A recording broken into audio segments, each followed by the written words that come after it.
కుడుములు బెల్లం కుడుము అయిపోయిందా?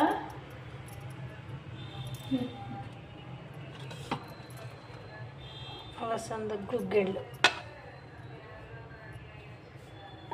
కుడుముల్ని ఇలా నెయ్యిలో ముంచుకొని తింటే బాగుంటుంది.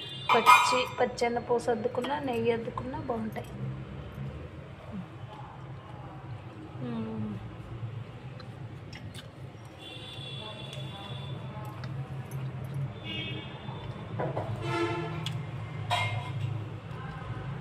మీరు ఇలా నెయ్యిలో దించండి, ఒకసారి ట్రై చేయండి. బెల్లం కుడుములు బాగుంటాయి.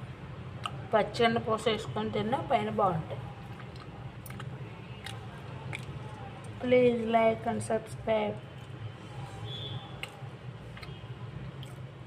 Thank you friends.